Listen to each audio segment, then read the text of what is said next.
Hi YouTube, my name's Erin Anastasia, and today I'm making another video about stress tics. I made one a while ago. If you haven't seen it, feel free to click that first link in the description below that will link to it. I felt like I needed to make an updates video as of today because I thought they were gone. I thought it was just a phase, it was just a thing that I did and then it left my body and I was over it. But they back.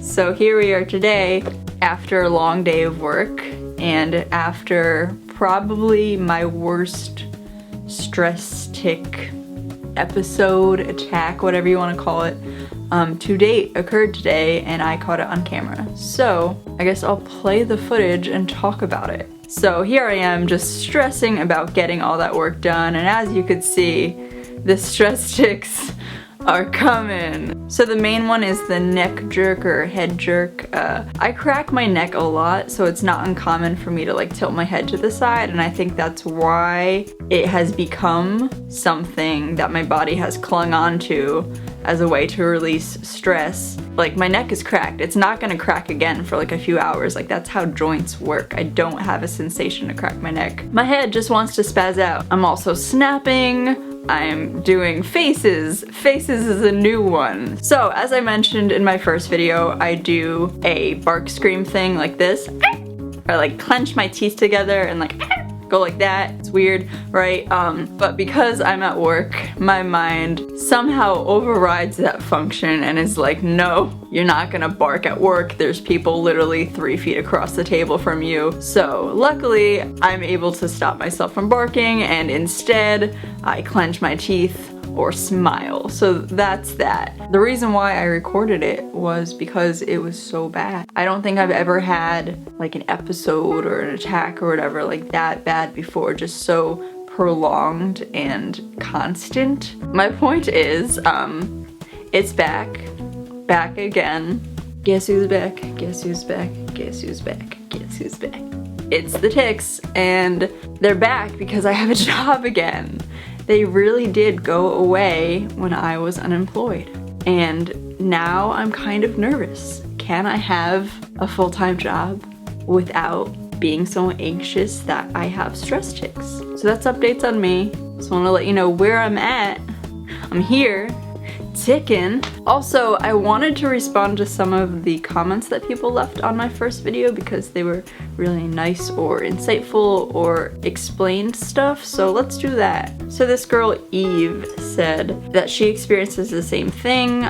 I've tried looking stuff up about it, but there isn't really much to be found. I'm so thankful you made a video about this because I know I'm not alone. So thank you for sharing, and I'm glad that I can let you know that you are not alone. Dispensing Starlight says, I'm an occupational therapist who is well trained in tic disorders. There are actually only 4 types of tic disorders. Transient tic disorder, which is motor and or vocal tics that last less than 1 year. Chronic motor tic disorder, which is motor tics that last more than 1 year. Chronic vocal tic disorder, vocal tics that last more than 1 year. And Tourette's syndrome, which is someone who has had vocal tics and motor tics, not necessarily at the same time, that have occurred on and off for more than 1 year. Tourette's syndrome waxes and wanes, which means that you might not have any tics at all for months, and then you might have a few days where they act up again a bit more. Tourette's syndrome is not a scary diagnosis, it's just a term to describe having a history of vocal and motor tics for more than a year.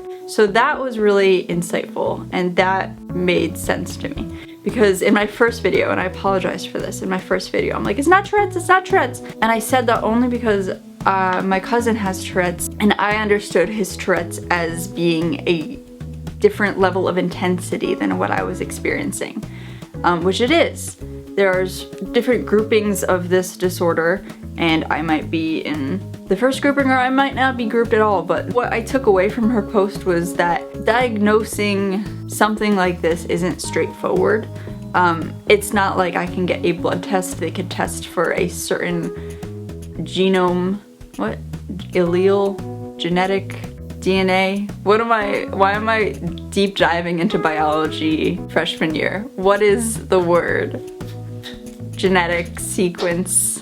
the thing in your DNA, chromosome. It's not like you can get your DNA tested and they could see specifically this part of your chromosome is this way, therefore you have this thing.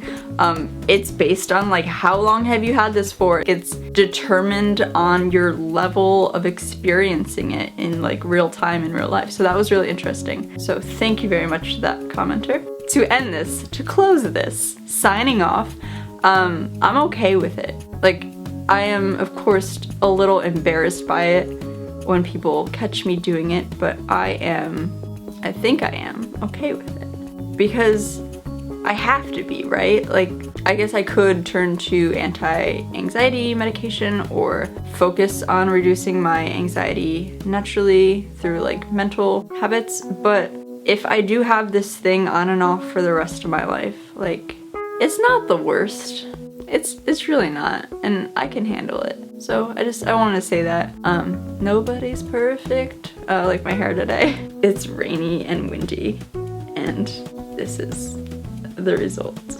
Actually, my hair doesn't look that bad. I thought it looked like poop. Oh, it's not that bad, y'all. Stress tics aren't that bad. My hair isn't that bad. Like, everything's gonna be okay. Also, I wanted to say, I forgot to mention, I put out a new video. My little brother, not so little, he's 19 now, he's an adult, but he's my little brother. And both of us are interested in the arts. He's a graphic designer, videographer, I'm a poet, videographer. So it's cool when we get to collab with stuff like that, even though I had to pay him $50 because he's also a tiny little businessman. But that's okay, because he paid me to edit his college essay, so give take, give take. Anyway, I made a video. It's really cool. I'm really proud of it. So if you want to watch some poetry, I'll link that in the description below. It's called Social Media Addict, and it's also related to anxiety, because one of the ways I cope with my anxiety, not really cope, ignore my anxiety is I go on social media and I turn to likes and views and followers to make me feel calm, and it's a problem. So I made a poem about it. So go check it out. Thank you all for watching and have a wonderful day, and I'll probably see you next week.